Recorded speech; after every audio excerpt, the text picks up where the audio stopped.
E bom, no vídeo de hoje eu decidi ter uma experiência um pouco diferente, que talvez você já tenha ouvido falar, ou não, né? Então eu tava pesquisando bastante sobre viagem astral e sonho lúcido na internet, e mexendo em alguns fóruns e alguns reddits, eu acabei encontrando esse jogo e relembrando muito do meu passado. E o nome dele é LSD Dream Emulator. Na época eu lembrava de creepypasta sobre esse jogo, por ser algo meio sombrio e esquecido. Afinal, o jogo foi lançado só no Japão, e teve um relançamento para PSN Classic só no Japão também. Ele nunca saiu oficialmente para o resto do mundo, e numa primeira impressão o jogo pode causar um desconforto ou até medo. O nome também, né, LSD, e aí as mães pensam que os filhos estão sendo influenciados a usar droga e blá blá blá blá. Acontece que não é bem assim, mas vamos por partes então. A primeira coisa que a gente deve dar uma olhada é para as lendas urbanas que cercam esse jogo. Afinal, quanto mais obscuro for algo, mais vão inventar sobre ele. Eu pesquisei sobre a lenda no YouTube e até bateu uma nostalgia com os vídeos do Ambuplay e de outros canais, lançados há mais de 13 anos atrás. Mas no YouTube, nada de novo, só algumas gameplays e pessoas lendo um suposto relato de um jogador. Em um fórum do Reddit, eu consegui achar um post de 13 anos atrás também, no Reddit Creep Gaming, dedicada a jogos assustadores. No post, o usuário apenas diz que está vivendo no Japão e que agora consegue ter acesso ao jogo. As respostas são dizendo que é uma experiência bizarra e assustadora, e outras que acharam o jogo chato e cansativo.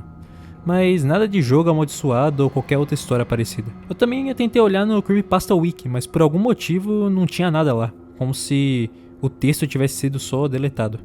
Sem outra opção, eu busquei em sites brasileiros, por alguma versão traduzida da história, e eu consegui encontrar no Creepypasta Wiki BR.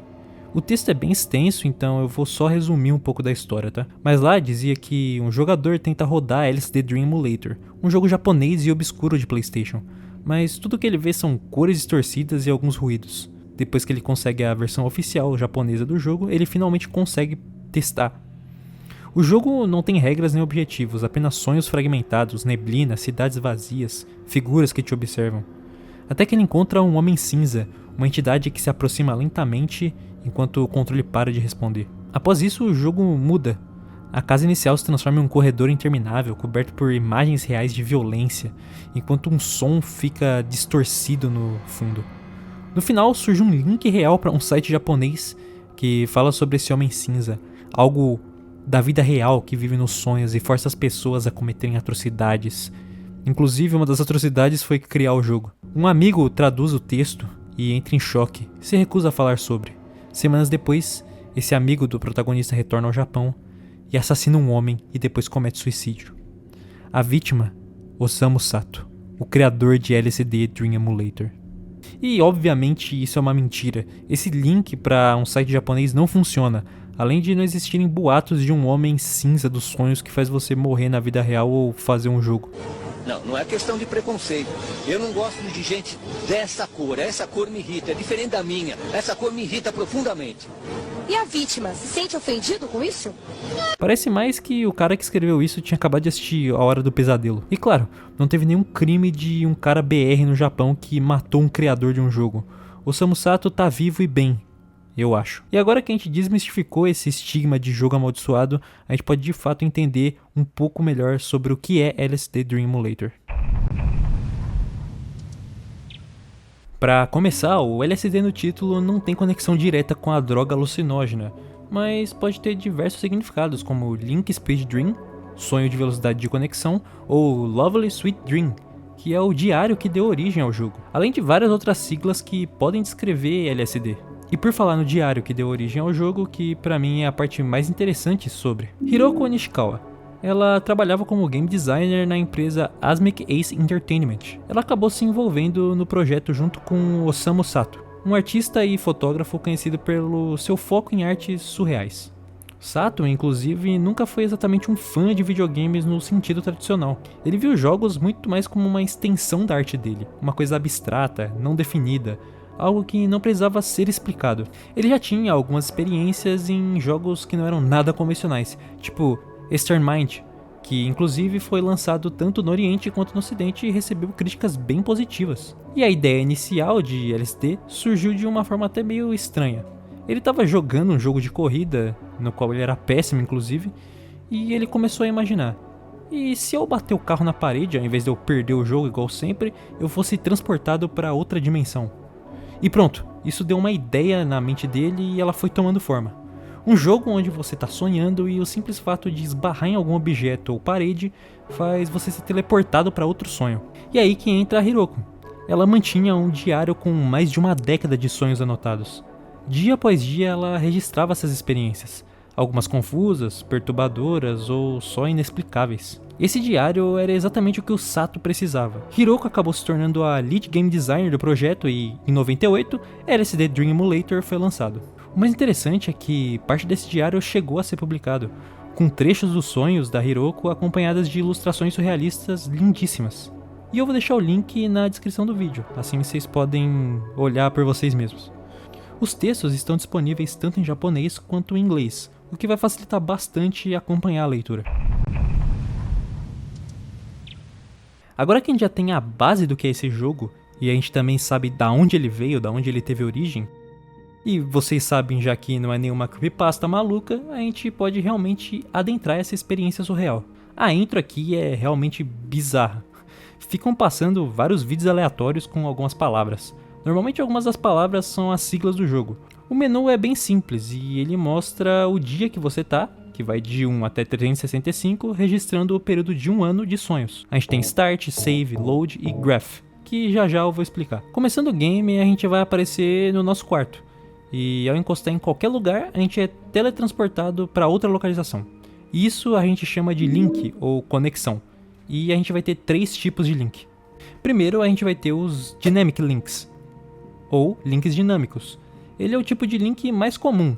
Tocando em uma parede ou objeto, você vai ser transportado para um lugar semi-aleatório. Ou seja, vão ter N possibilidades de locais que você pode ser levado, mas elas são feitas por um tipo de RNG. Também temos os Static Links. Eles são links que podem ser acessados por objetos ou criaturas específicas, e te levam sempre para o mesmo lugar. E eles podem ser memorizados. Os lugares que eles te levam são totalmente diferentes dos links dinâmicos, ou seja, se você não tocar em nenhum dos links estáticos, você não vai alcançar certas localizações, certas partes do mapa. E temos os links locais. Esses links eles te levam para o mesmo ambiente, porém para locais diferentes desse ambiente. São bem mais raros de serem vistos. Eu acho que na minha gameplay eu vi um só, que são esses elefantes dançando. Mas tem outros, como cadáveres e esses pinguins. Se você perceber também a cor da tela mudando para certas cores quando eu faço alguma conexão, é porque isso influencia o local para onde a gente vai. Igual dessa tabela aqui, ó, onde quando o sonho é mais negativo, somos teleportados para a parte inferior do mapa, e quando é positivo, para partes superiores. Tudo isso afeta o resultado dos sonhos e a influência nos sonhos seguintes. Os dias também são divididos em tipo A e tipo B, onde vai ser mostrado no menu principal antes de iniciar o dia. E alguns eventos vão ser únicos do tipo A ou tipo B. Inclusive, alguns desses dias podem ser injogáveis, com o aparecimento de um texto na tela, ou de vídeos. Os textos têm os mais variados tipos de sonho, igual esse do dia 14 que eu peguei. Para mim mesmo, que me tornei famoso. Um pôster mostra pessoas cantando. Entre elas, estou eu. Eu me tornei famoso.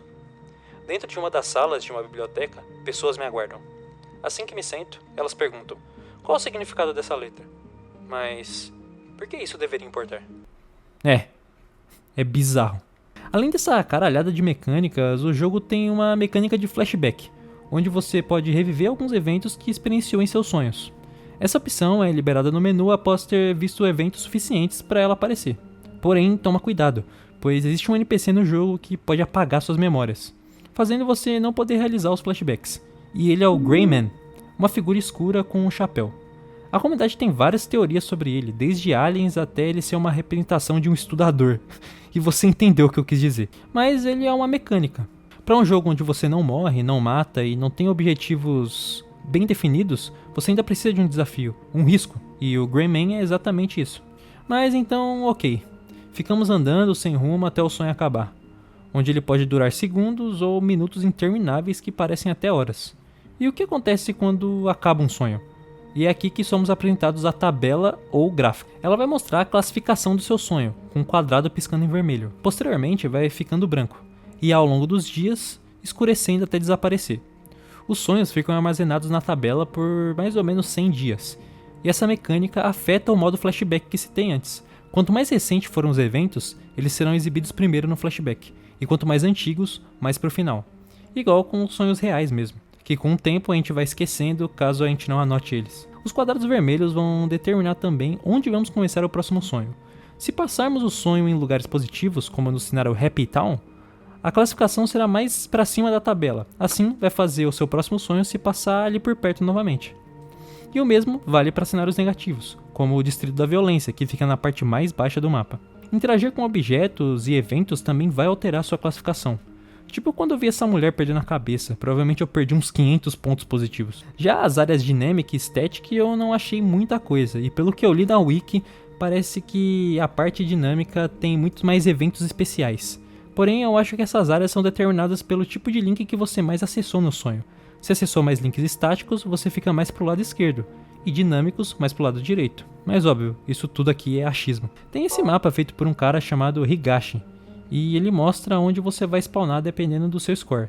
E sim, esse jogo tem muitos lugares, para ser específico 14, e cada um com uma infinidade de objetos, eventos e conexões. Dessa vez eu realmente joguei o game, diferente do Tegami, e eu vou te dizer que é uma experiência bem diferenciada. Eu nunca fui fã de walk simulators, tipo Death Stranding, mas LSD Dream Emulator é muito mais um Yuminik da vida. E eu amo Yuminik.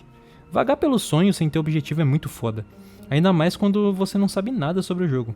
E nesse vídeo eu tentei ao máximo não falar demais sobre os eventos para não estragar a possível experiência de quem for jogar. Os gráficos pra época não eram os melhores, mas eu acredito que isso até ajuda na experiência em geral do jogo. Alguns cenários são lindos de qualquer forma. Olha essa lua meio estilo Persona, que da hora. E essa referência ao Carlinhos também. Olha os cavalos. Cavalos.